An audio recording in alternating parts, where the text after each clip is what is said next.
Hello viewers, welcome to Smart Learning. Class 9 Model Activity Task Physical Science.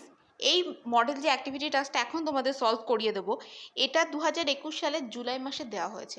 মানে 2021 সালের প্রথম model activity task হচ্ছে এটা, বা বলতে পারো সব মডেল অ্যাক্টিভিটি টাস্ক, মানে 2020-তে 3টে দিয়েছিল, এটা 4 নম্বর মডেল অ্যাক্টিভিটি টাস্ক। অনেকে এটাকে পার্ট 4ও বলছো, অনেকে এটাকে পার্ট 4ও বলছো, তো তাতে কোনো অসুবিধা নেই, সবই সেম জিনিস। তো এটা পার্ট 4 ফিজিক্যাল সায়েন্সের বা 2021 সালে যে মডেল অ্যাক্টিভিটি টাস্ক দেওয়া হয়েছে তার প্রথম মডেল অ্যাক্টিভিটি টাস্ক।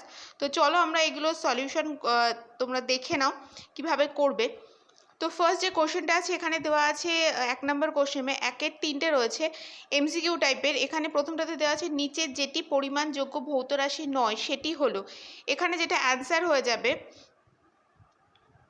গ, একটি ন্যাপথলিন বলের গন্ধ। একটি ন্যাপথলিন বলের গন্ধ কিন্তু কোনো রকম পরিমাণযোগ্য ভৌত রাশি নয়।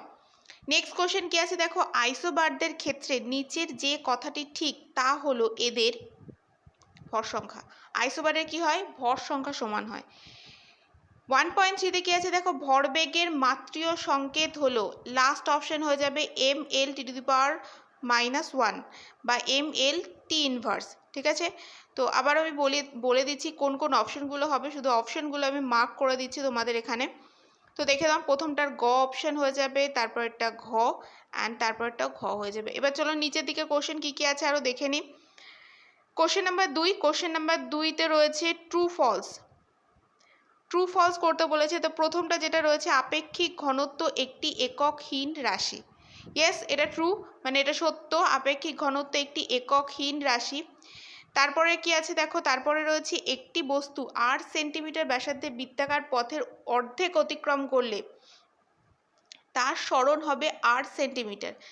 তো এটা ফলস, মানে এটা অ্যান্সার হয়ে যাবে ফলস, এটা ভুল। কিন্তু এর কারণটা দেখে নাও, কারণ মিথ্যা হলে সেটা মানে কেন মিথ্যা বলছো সেটা করে দেওয়াটা ঠিকঠাক, মানে করে দিলে বেটার হবে। তো দেখো, প্রথমে আমি একটা বৃত্ত ড্র করে নিলাম এবং সেখানে দেখো ব্যাসার্ধ, ব্যাসার্ধ মানে কি এইটুকুনি, যেটা আমাদের এখানে আর বলা আছে। এবার এখানে দুটো কেস হতে পারে। এক, যদি এখানে যেমন বলেছে বৃত্তাকার পথের অর্ধেক অতিক্রম করা হলো, বৃত্তাকার পথের অর্ধেক মানে কি এইটুকুনি পোর্শন, ঠিক আছে। তো এইটুকুনি পোর্শন অতিক্রম করা হয়েছে, যদি এইটুকুনি পোর্শন অতিক্রম করতে পারে কি বৃত্ত বরাবর করতে পারে, আর একটা কী করতে পারে, ব্যাস বরাবর করতে পারে।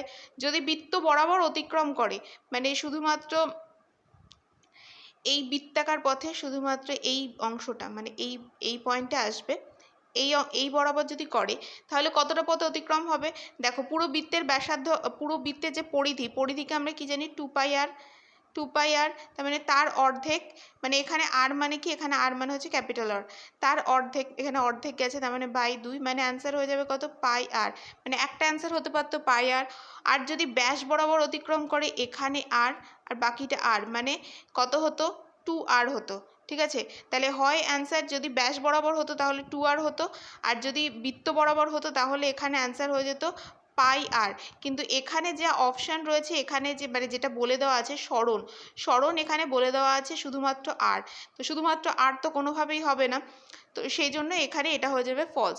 তো তোমরা এই যে আমি যেটা বললাম সেটা পিকচার ড্র করে দেখিয়ে দিতে পারো, দুটো আলাদা আলাদা সেপারেট পিকচার ড্র করবে ঠিক এইভাবে।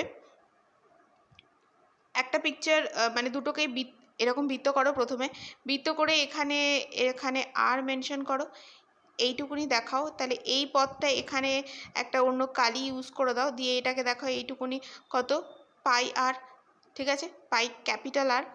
আর যদি ব্যাস বরাবর হয় তাহলে সেটাকে হচ্ছে তোমরা এখানে কালি ইউজ করতে হবে না, তোমরা জাস্ট এখানটায় ডট ডট ইউজ করো। তাহলে ডট ডট ইউজ করে এখানে একটা এ পয়েন্ট একটা বি পয়েন্ট দিয়ে দাও।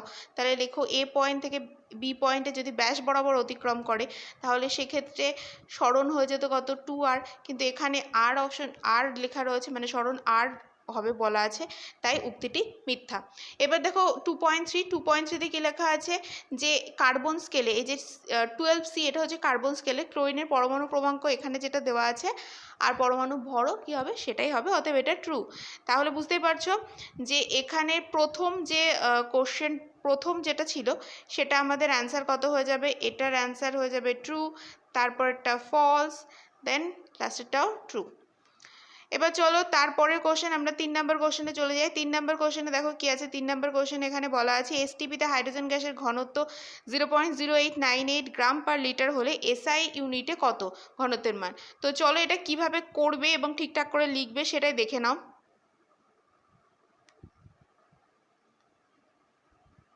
আচ্ছা দেখো এখানে এটা আমি লিখে দিয়েছি যে আমরা জানি এখানটা যেটা রয়েছে 1 গ্রাম পার লিটার ইকুয়াল টু হচ্ছে 1 কেজি পার মিটার কিউ। ঠিক এইভাবে লিখবে, মানে গ্রাম থেকে কেজিতে গেলে এখানে জাস্ট ইউনিটটাই চেঞ্জ হয়, ভ্যালুটা সেম থাকে। তো সেই জন্য এখানে যেটা রয়েছে যে আমাদের এখানে যেটা দেওয়া হয়েছে যে এইটার গ্যাসের যে যে ঘনত্ব হবে সেটা সেমই হবে, শুধু এখানে ইউনিটটা চেঞ্জ হয়ে যাবে। ঠিক আছে, এবার চলো আমরা নেক্সট কোশ্চেন দেখি। নেক্সট কোশ্চেনে কি আছে দেখো, আমাদের নেক্সট কোশ্চেন যেটা আছে, নেক্সট কোশ্চেন এখানে আমাদের বলা আছে যে 3.2তে বলা আছে যে একটি মৌলের পরমাণুতে প্রোটন ও ইলেকট্রনের মোট সংখ্যা। প্রোটন ও ইলেকট্রনের মোট সংখ্যা মানে কি প্রোটন প্লাস ইলেকট্রন। প্রোটন মোট বলেছে, মোট মানে কি প্লাস হয়ে যাচ্ছে, তার মানে proton plus electron equal to কত 184। এখানে ভর সংখ্যা দিয়ে দেওয়া আছে, নিউটন সংখ্যার মান বের করতে বলেছে। তাহলে চলো কিভাবে করবে দেখে নাও। আচ্ছা এটা এইভাবে সলভ করবে। দেখো প্রথমে প্রশ্নানুসারে প্রোটন সংখ্যা প্লাস, আমি দেখালাম প্লাস হবে, তো প্রোটন সংখ্যা প্লাস ইলেকট্রন সংখ্যা মানে কি হয়ে যাবে 184। তো এটা যখন 184 হচ্ছে তার মানে আমরা কি জানি কোনো পরমাণু থেকে প্রোটন সংখ্যা আর ইলেকট্রন সংখ্যা একই থাকে, মানে যতগুলো প্রোটন থাকে ততগুলো নিউট্রন থাকে। যেটা আমি বলছি সেটাও লিখতে পারো। আমরা জানি যে কোনো পরমাণুতে প্রোটন সংখ্যা ও ইলেকট্রন সংখ্যা সমান, বা প্রোটন ও ইলেকট্রন সমান সংখ্যায় থাকে, নিজের ভাষাতে লিখতে পারো। মেন কারণটা লিখবে। তাহলে প্রোটন সংখ্যা প্লাস প্রোটন মানে ইলেকট্রনটাকেও প্রোটন হিসাবে ট্রিট করা হচ্ছে, তো সেখানে তাহলে আমাদের এখানে কত হয়ে যাবে 2 প্রোটন সংখ্যা। তোমরা কেউ এই লাইনটা বাদ দিয়ে ডাইরেক্টলি প্রথমে এই লাইনটা লিখবে, দেন এটা লিখবে, তারপর এটাতেও চলে আসতে পারো। তো 2 প্রোটন সংখ্যা ইকুয়াল টু কত 184, তার মানে প্রোটন সংখ্যা এই দুইটা কোথায় চলে আসবে এখানে, তাহলে সেখানে অ্যান্সার কত হয়ে যাবে 92। তাহলে নিউটন সংখ্যা বের করতে বলা হচ্ছিল। নিউটন সংখ্যা মানে কি ভর সংখ্যা মাইনাস প্রোটন সংখ্যা। ভর সংখ্যা আমাদের কোশ্চেনে কত দেওয়া ছিল 235, মাইনাস প্রোটন সংখ্যা মানে কত বেরোলো 92। তাহলে এখানে কিভাবে করবে দেখো, তাহলে 235 মানে 235 মাইনাস 92 ইকুয়াল টু কত হয়ে যাবে 143। ঠিক আছে, এবার চলো আমাদের নেক্সট কোশ্চেন আমরা দেখি। নেক্সট এবং এটাই লাস্ট কোশ্চেন। তো দেখতে পাচ্ছ এখানে কি রয়েছে, একটি ট্রেন 60 কিলোমিটার পার আওয়ার দ্রুতিতে চলছিল, বেগ কষার ফলে 1 মিটার পার সেকেন্ড স্কোয়ার মন্দন সৃষ্টি হলো। মানে এখানে দেখো ইউনিট রয়েছে কিলোমিটার পার আওয়ার, এখানে রয়েছে মিটার পার সেকেন্ড স্কোয়ার, তার মানে তোমাকে একক চেঞ্জ করতে হবে। ট্রেনটি থামতে কত সময় নেবে, তার মানে এইটা মানে কি দেওয়া আছে, এটা দ্রুতিতে চলছিল, তার মানে এটা প্রাথমিক বেগ দেওয়া আছে। মন্দন মানে এখানে এ ইকুয়াল টু, মানে অ্যাকচুয়ালি এখানে মাইনাস এ, মন্দন হচ্ছে, তাহলে এ মানে এখানে কত হয়ে যাবে 1 হয়ে যাবে। মন্দনের জন্য এখানে কি ফর্মুলা অ্যাপ্লাই হবে, v is equal to u minus at. যদি আমাদের ত্বরণ হতো তাহলে আমরা প্লাস করতাম, বাট এখানে আমাদের মন্দন হয়েছে, ওই জন্য আমাদের মানে ব্রেক কষার ফলে থেমেছে কিছুটা সেজন্য, এবং ফাইনালি সেটা থেমেই গেছে পুরোপুরি, এইটা ইউজ করবো। এবং এখানে ভি যেহেতু ব্রেক কষা হয়েছে তাহলে ভি এর মান কত হয়ে যাবে এখানে 0 হয়ে যাবে। তো কিভাবে লিখবে সেটা দেখো, আর সময় মানে আমাদের এখানে টির মান বের করতে হবে। চলো দেখে নিই এবার। তো দেখো এখানে প্রথমে যেটা লিখতে হবে যে ট্রেনটির প্রাথমিক গতিবেগ u equal to 60 kilometre per hour. যেরকম আমি বললাম যে এটাকে কিলোমিটার পার আওয়ার থেকে মিটার পার সেকেন্ডে নিয়ে যেতে হবে, বিকজ এখানে মন্দন মানে হচ্ছে 1 মিটার পার সেকেন্ড স্কোয়ার দেওয়া আছে। তো কিলোমিটার মানে এখানে ওপরে কিলোমিটার, দেন নিচে কি আছে আওয়ার রয়েছে, তাহলে কিলোমিটার থেকে মিটারে নিয়ে যেতে 1000 দিয়ে গুণ করলাম ওপরে, আর আওয়ার হচ্ছে আওয়ারের জন্য নিচে, আওয়ার থেকে সেকেন্ডে নিয়ে যেতে, ঘন্টা থেকে সেকেন্ডে নিয়ে যেতে 3600 হয়ে গেল নিচে। তো এইভাবে এইটার ক্যালকুলেশন করতে হবে। ক্যালকুলেশন কিভাবে করেছি আমি সেটা দেখিয়ে দিচ্ছি, তোমাদের সুবিধা হবে এতে।